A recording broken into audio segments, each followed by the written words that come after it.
But if you hire anybody at all, literally, if you have them in for 5 minutes, you got to pay them with payroll, and you've got to pay the taxes. You've got to withhold and pay in the taxes. So once you've chosen your entity, that determines whether you're an employee or not. But once you employ anybody, I don't care if you have somebody that comes in for an hour a day to pack things up and ship them out in UPS, they're probably an employee. Welcome to the My Future Business Show, where we get you in front of your best audience and keep you there. Not only are we interviewing the biggest names in business to help you become even more successful, we're inviting you to book your spot on the show to help you grow your business. So at the end of the call, make sure you fill in the interview application form at myfuturebusiness.com/interviews. Hi, and welcome back to the My Future Business Show. My name is Rick Nusky, and today I'm on the line with Charles Reed. How are you, Charles? I'm good, Rick. It's been a nice day here in Dallas, and hope things are going well where you're at. Absolutely. As I like to say, I have 2 feet and a heartbeat, and I'm alive, so I can't really complain too much. The sun is shining, the birds are chirping, so everything is good. Now, for everybody who's on the call today, if you're involved in payroll tax in any sort of function, any sort of level, this call is going to be for you, because we're going to be talking about a whole host of things, including Charles's latest book, which is called The PayRoll Book, a guide for small businesses and startups.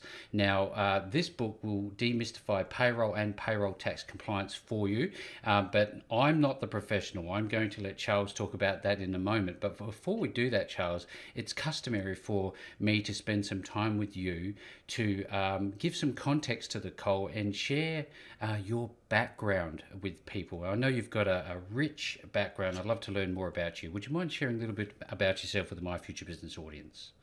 More than happy to. I was born and raised in Iowa, joined the Marine Corps at 17, served overseas, combat Marine, went to college afterwards, met and married my wife. She had 5 kids when I married her. Yep. So I claim insanity, of course. As we all do. As we all do.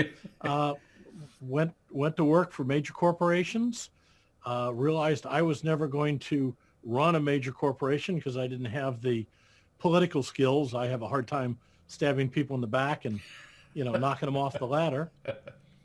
So I started my own business here about 30 years ago, being a CPA and having an MBA. And so I started an accounting business with payroll as a part of it. Took on employees, took on a partner. About 10 years ago, sold off the accounting and tax to my partner and concentrated on payroll. Fantastic. So that's the short story. That's the short version of a long story. You've had literally from the list here dozens of board involvement and memberships over the time. I'd love to unpack a little bit of those in a moment, but I'd love to learn about your experience as a sergeant in the Marine Corps and how it's helped shape your life. I'm very much about discipline and setting up our future generations. What can you take away from your time in the service? Well, obviously, service in the military service, and I think particularly in the Marine Corps, teaches you discipline, and it teaches you self-discipline. You have to, discipline is not applied from outside. It is, they generate it, and then you have to have it. You have to develop it. You have to be the one that does it, or you don't succeed. And then on top of that, you develop the sense of mission. The mission is the thing. That's what has to be completed. You have to complete the mission. So the combination of the discipline and the drive to complete it makes for a pretty compelling duo in business. You have the discipline to do what's necessary, work the hours, push the task through, and you have the drive to complete that mission, which is to be successful, to complete that as an accountant, the balance sheet, that tax return, as a payroll person, complete that payroll, get it out, get it to the client on a timely basis. That's, you got to keep your clients happy. That's your mission. And so you got to do it. Yeah, and if that means, you're there till midnight, you're there till midnight. It doesn't matter.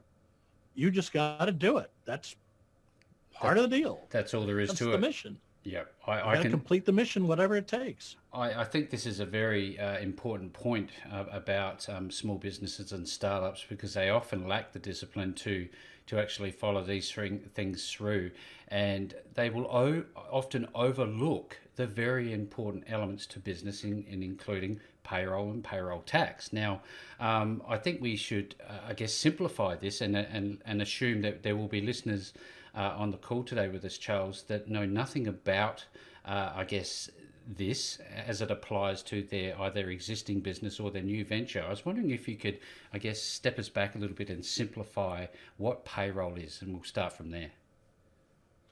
Well, obviously, payroll is when you pay someone who works for you. Now, if you're a corporation or potentially an LLC, you're working for the corporation, so you have to be on payroll as well. And a lot of people don't do that. So if you've incorporated, which is the smart way to be in business, Yep. or you've set up an LLC as that be taxes and S corp, you're an employee and you've got to pay yourself, even if you're the only person. But if you hire anybody at all, literally, if you have them in for 5 minutes, you got to pay them as payroll, and you've got to pay the taxes. You've got to withhold and pay in the taxes. You don't have a choice. So the moment you employ either yourself or someone else, you're subject to a whole panoply of federal and state and local regulations and rules that, unless you've researched it or you have my book, you have no idea what's going on. So once you've chosen your entity, that determines whether you're an employee or not. But once you employ anybody, I don't care if you have somebody that comes in for an hour a day to pack things up and ship them out in UPS. They're probably an employee. If not, if they can be under certain circumstances, they're an independent contractor. There's a lot of rules and regulations on that. It's not as simple as people think. I just pay them, and that's the problem. You've got to file at the end of the year. Plus, in a number of the states now, you have to report independent contractors through the federal new hire system. So if they have an existing child support order out there, you get notified so you can start withholding child support and submitting that. And if you miss that one, and even if you don't know in your state that you have to do that, if you hire somebody as an independent contractor and don't withhold the child support, then you have to pay it. You can see. So you've got to be real careful. You can see that this could be a veritable minefield of legal compliance. So, should it be something that, I guess, somebody who's new to it embrace or be fearful of? What's the mindset that you would take for somebody who's new to this? You can't be fearful. You've got to grab the bull by the horns and run with it, the tiger by the tail, whatever. You can't be afraid in business, or you're not going to succeed. Yeah. There are risks. I mean, there's risks in business. But payroll is it's one of those things. It's like traffic lights. You got to know what to do. You got to stop. Yeah. Payroll, you've got to do certain things at certain times in certain ways. My book goes through most of them.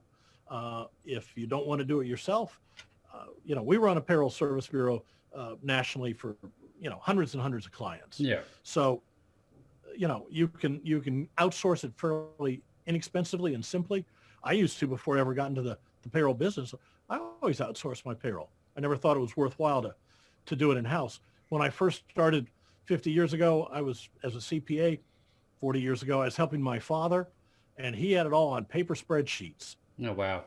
Pen and ink, and pen and paper. And that was just incredibly cumbersome and tiresome and time consuming when you can outsource it for a pittance and have an expert to take care of it and to help you. One of our big things is compliance. Yeah. We really are compliance experts because, for instance, the IRS issued last fiscal year $13 billion of employment tax penalties. They're huge numbers, aren't 40% of small businesses got hit with a penalty that averages about $800. So if you haven't been hitting it this year, you'll probably get one next year.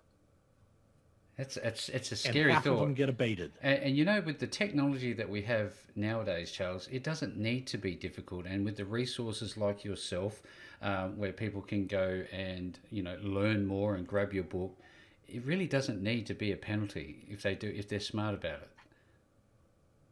Ah, you say that, and I agree with you, but the IRS makes millions of mistakes a year. And so when they make one, they think it's your fault and they will penalize you. And then you have to prove that it's not your fault.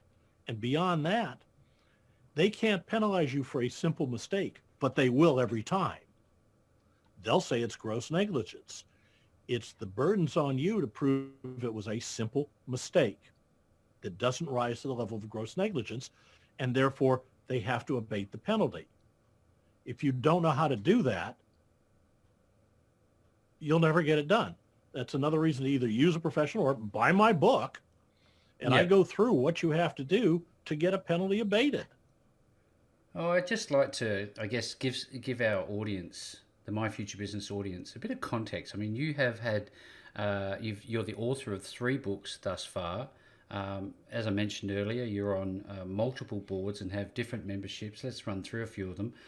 25 years as a Rotary Club member, past chairman of the Rotary Club of Dallas, American Institute of CPAs, Texas Society of CPAs, Board of Veterans Coalition, and the list goes on and on and on. What is the drive for you? Why are you so passionate about helping people do this? It's just, you must be so busy. Do you have any downtime? Not really. My kids were all grown. My wife passed away a few years ago. Mm-hmm. So, it's kind of my recreation, but I like to help people. Yeah, I yeah, like to solve problems. I'm giving back. yeah. I've gotten I've done very well in this world. Mm-hmm. Uh, you know, I've got a business. I've got a nice house. I drive a nice car. I have money in the bank. My retirement's assured. Mm-hmm. All these things have come through the capitalistic system. And I've had a lot of help from a lot of people along the way. Yeah, And I'm giving back yeah, when I can, and I can help people. I try to, because people have helped me, and I'm paying it forward. They paid it forward. I'm paying it forward. mm-hmm. If I can help people, I like to. That it's very rewarding to help people. I don't need to get paid for it. I like to help people. It's as simple as that. Now, this is the wonderful thing about the My Future Business Show, Charles, is that we do have the opportunity.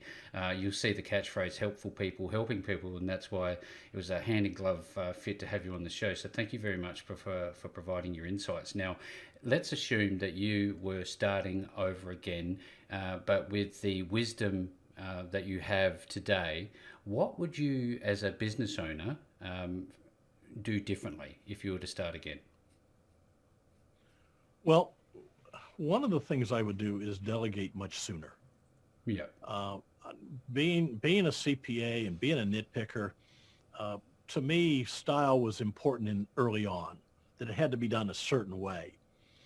And I realized that that's important, but it's more important that it get done right. The fact that you make a left turn to get there, or I make a right turn to get there, as long as the result's perfect, who cares? So yeah, I mean, our payroll systems are designed as if a CPA did them, Yeah. but the style is no longer important to me. The substance is what's important. And that's a hard lesson I had to learn. The letters that went out to clients didn't have to be the exact words I would use, Mm-hmm. as long as it conveyed precisely and concisely what needed to be conveyed. Who cares? You've done all of this, and I'd love to, I guess, unpack some of the content and the structure of your book. But you've also authored 3 other books. What are those books about? Employees in business. I Mm-hmm. mean, one is how to start a new business, the financial, accounting, tax, and payroll aspects of it. Another one was just on employees. And then another one I did with my last marketing manager was the little black book of the beauty business. And it was the business side of of salons, not how to do hair, not how to do facials, but how to hire people, how to fire them, how to supervise them, how to do payroll, how to do some marketing, how to do the HR, all the back office stuff that, somebody that's a great hair cutter says, I'm going to open my own salon. I Yeah. can do this. I can cut hair. Yeah. And they can, but they don't know beans about business. And that book was designed to take the salon owner and teach them how to run the backside of the business that they had been ignoring. Yeah, it just happens to be one of the most important elements aside from cutting hair, doesn't it? It is, but so many of us go into business because we know we're better than the guy down the street, or our boss doesn't know what he's doing, and we can do it better and cheaper, and we'll attract clients. So we go into business because we know the business, Yeah. and we don't work on the business, we work in the business. And that's a mistake for a businessman. He has to work on the business. On the business. Do you find it natural to put pen to paper or type on a keyboard, however way you write your books? Is it a difficult process for you, or does it come naturally? Well, basically, I take my verbiage and I put it on paper, and I'm a talker, Yeah. as you can tell. So I basically dictate the book to myself and write it. I'm not the fastest. I need to get a voice to word thing, but I've just never done it. But it's basically, verbal diarrhea, and I just put it on paper. That's fantastic. Now, do you find that because there's so much to talk about here with your books? Do you ultimately have somebody else go over it and help you rewrite elements to it, or is it simply a matter of you doing exactly that and releasing the book as is? Oh, I'm the content person, but I have editors. Yeah, I mean, fantastic. when you write something like that, you get too close to it. Of course. And you may not see some things so I had my staff review it, my marketing people reviewed it. Then we had, in this case, since we went with a major publishing house with Wiley, we had copywriters go through it and then editors go through it. And then we had a professional index, which if you ever write a book that needs to be indexed, let somebody else do it. Oh yes, there's some pains you can actively avoid, and that would have to be one of them.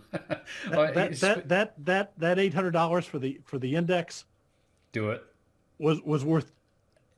I wouldn't do it for 10 times that.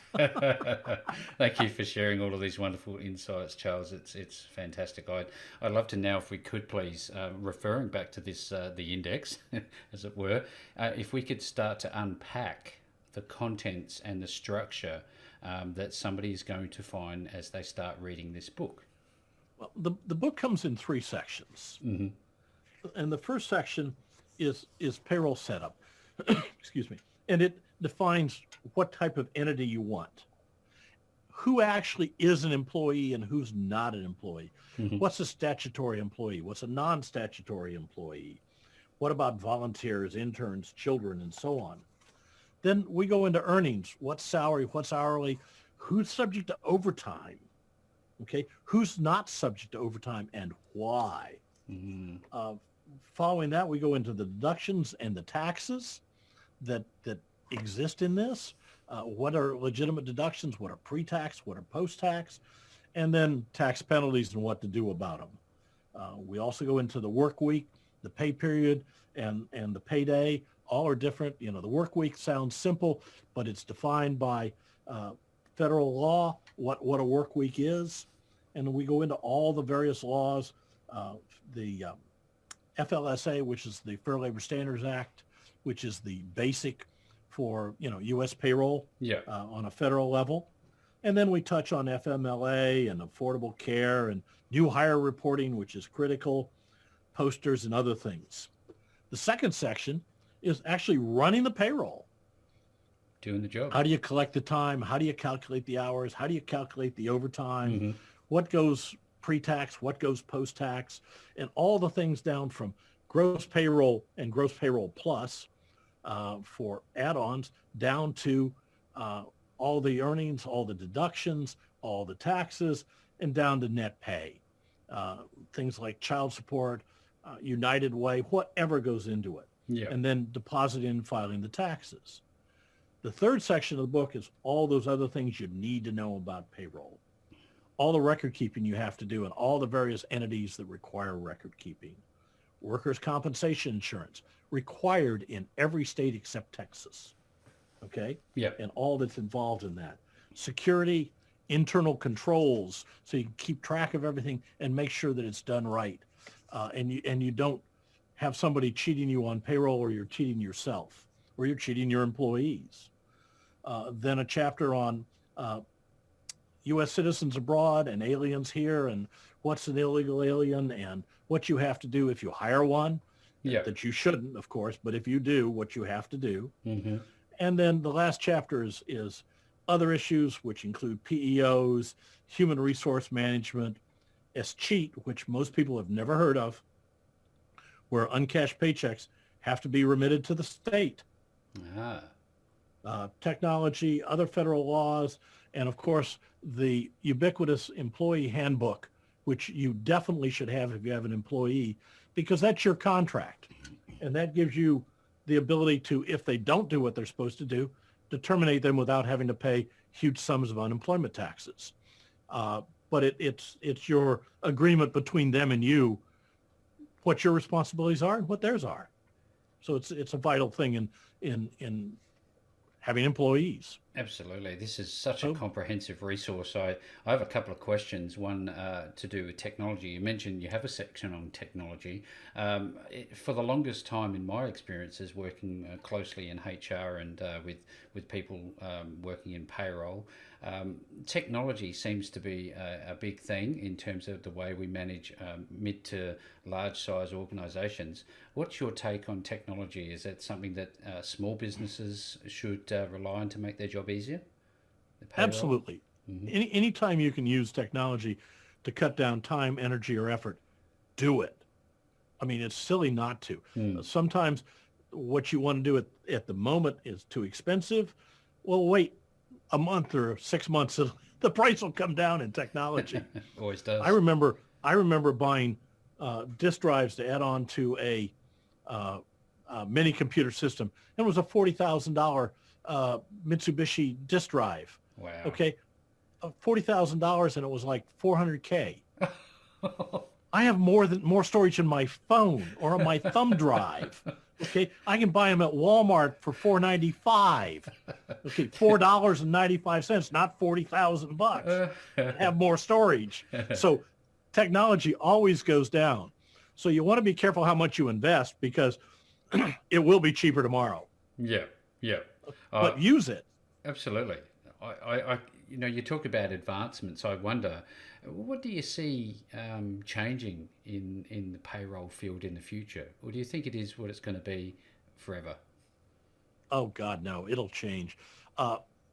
It's changing all the time. Mm-hmm. Technology is making it better and faster and easier. There's a lot of things going on. But on the other hand, the change in the law has sped up, starting with President Obama, and then on particularly this year with COVID. Mm-hmm. When they put in the PPP, the law changed literally weekly for 3 months. How do you keep up with that? Yeah. The most recent deferral thing that just came out of the blue. By the time the software companies get fully up to speed, it'll be over. It's done. Things are, the pace of change in everything has sped up. So technology will help you with that. Yeah. But you've got to keep up on the laws. You've got to know what's going on. Otherwise, you'll run afoul of the changes that you're not aware of. And that's a real killer for the small business guy that's not outsourcing payroll. We keep up on it. We read the trades. We get I'm on the IRS Advisory Council. I meet with the IRS 5 times a year for the last 3 years, working on IRS problems and how they relate to the real world, us. Yep. small business. The boots on the ground. There's 20 of us, and we go up to DC 5 times a year and meet with the commissioner and the deputy commissioners and so on. I was meeting on virtually now, this last one. Sunita Lowe, who's the deputy commissioner, was telling us that there were 7 million pieces of unopened mail still. Wow. At the IRS. Now that's down from 12 million in June. Oh, of course. But, so the laws are changing, and as professionals, we keep up on it. Yeah. I don't envy the small businessman, and I am one. Yeah. Trying to keep up with this stuff. If I didn't keep up with it for my clients, I'd be lost. Given the rapid pace of change in the regulatory frameworks governing payroll and payroll taxes, I guess at some stage you'd be coming up with updated versions of your book. How do you manage that side for those who buy your book? Well, we have a website that we put all the updates on, and we send out a weekly newsletter. All they have to do is go on the website and sign up for the newsletter, and they'll get updates on a regular basis. These aren't sales routines. These are updates. These are what we would put in the book. Obviously, we're going to have to update the book. It's only been out about 5 weeks, so it's still fairly current. But frankly, the whole COVID thing is on the website because we'd written the book last year or the last 2 years. It didn't get done in a day, but I promise you. And so by the time it got through the publisher and through typesetting and everything else, that portion of it was missed. We weren't able to put in all the COVID stuff that was happening when we did this. So all the COVID related stuff, the PPP and the RCA, and now the deferral, it's all on the website. It's free. They're welcome to log in and look at it, and we're going to keep that up. Then at some point, we'll have to issue a new edition of the book for sure. Absolutely. Thank you so very much for sharing this wonderful insight. There's most certainly a lot to learn. It's a rapidly evolving landscape. I really like how you've decided to go about this and maintain currency for those who have purchased your book. Now, when people want to get access to you to learn more, they want to get access to your wonderful book, where are they going to find you? They can find the book on Amazon. It's the PayRoll Book by Charles Reed. If they'll put in the PayRoll Book, it now pops up. We've got about 13 or 14 great reviews out there, so it's starting to rise to the top. Fantastic. We're, I think, in the top 100 in accounting in terms of books. So that's where they can buy the book. Our website is getpayroll.com. Very simple. www.getpayroll.com. And frankly, my phone number at the office is 972-353-0000. Well, that's call and ask for Charles. I'll talk to you. That's an easy number to remember. Thank you so very much, Charles. Now, it's the only good thing GTE ever did for me. For everybody who's on the call with us today, this has been quite an informative call. It's just scratching the surface of what you need to know and understand and apply in your own small business. So make sure that you reach out to Charles. I will be making the links back to the website and to Charles directly. Thank you so very much for spending some time with me on the My Future Business Show today. My pleasure, Rick. Thanks for joining us today. If you enjoyed the call, then make sure to subscribe, leave a comment, share us with your friends, and book your spot on the show at myfuturebusiness.com/interviews. And if you're looking for solutions that will help grow your business, then visit myfuturebusiness.com/shop.